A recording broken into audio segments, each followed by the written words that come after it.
Assalamualaikum warahmatullahi wabarakatuh. Halo, apa kabar? Semoga sehat selalu ya. Di video kali ini kita akan belajar lanjutan dari teks persuasi. Di video kali ini kita akan belajar tentang kebahasaan dalam teks persuasi. Buat kalian yang sedang mencari informasi tentang kebahasaan teks persuasi, yuk simak video ini sampai selesai ya. Buat kalian yang belum subscribe, jangan lupa tekan tombol subscribe. Jika kalian menyukai video ini, jangan lupa tekan tombol like. Dan jika kalian mempunyai kritik dan saran, silakan tulis di kolom komentar ya. Terima kasih.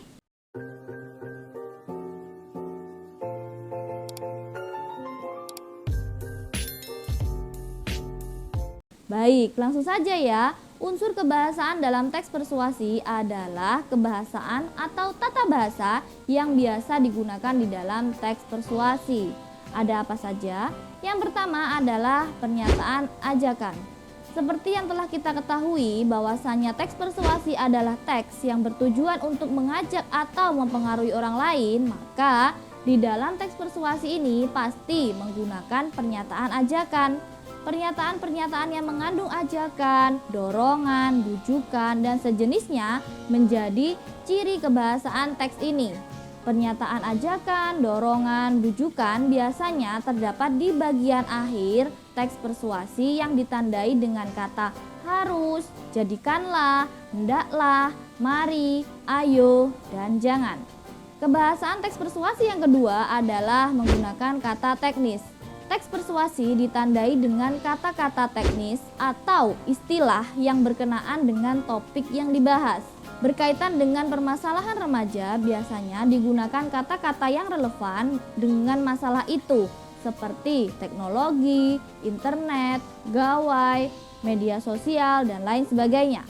Berkaitan dengan bidang kesehatan, misalnya ada kata teknis seperti radang, opname, infeksi, diagnosis, dan lain-lain.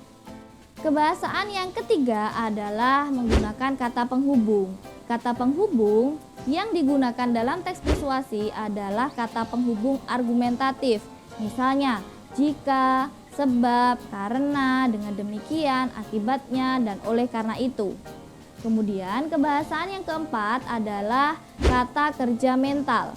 Kata kerja mental adalah kata kerja yang menunjukkan persepsi seperti diharapkan, memprihatinkan, memperkirakan, mengagumkan, menduga, berpendapat, berasumsi, dan menyimpulkan.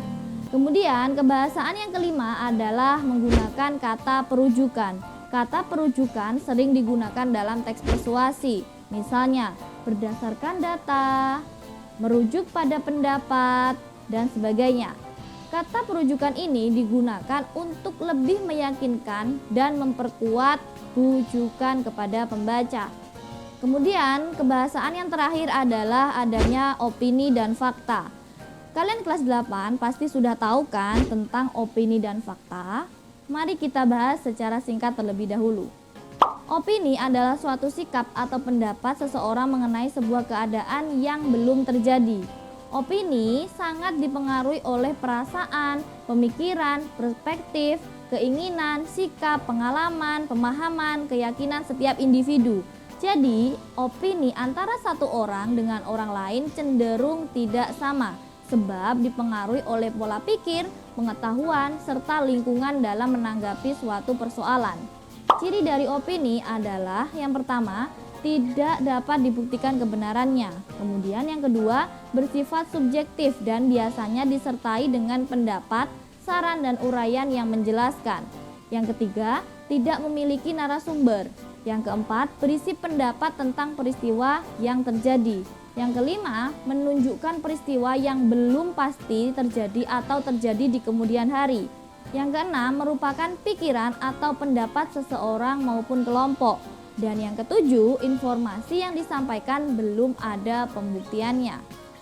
Dalam opini biasanya ditandai dengan penggunaan kata-kata bisa jadi, sepertinya, mungkin, seharusnya, sebaiknya. Baik, kita lanjut ke fakta. Fakta adalah pernyataan yang berupa situasi real dari sebuah kejadian yang terjadi. Fakta berisi suatu yang benar-benar ada dan pernyataan dari sebuah fakta biasanya sulit untuk disanggah oleh siapapun. Dalam sebuah fakta antara satu orang dengan orang lain pastinya sama karena kejadiannya jelas, tidak dapat terbantahkan serta dapat dicek kebenarannya. Adapun ciri-ciri dari fakta adalah yang pertama dapat dibuktikan kebenarannya, yang kedua berisi data-data yang sifatnya kuantitatif yaitu berupa angka dan kualitatif berupa pernyataan. Yang ketiga mempunyai data yang akurat baik waktu, tanggal, dan peristiwanya. Yang keempat dikumpulkan dari narasumber yang terpercaya. Ciri yang kelima bersifat objektif, yakni data yang sebenarnya bukan dibuat-buat dan dilengkapi dengan gambar objek.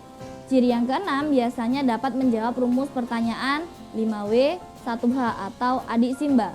Yang ketujuh menyatakan kejadian yang sedang atau telah dan pernah terjadi.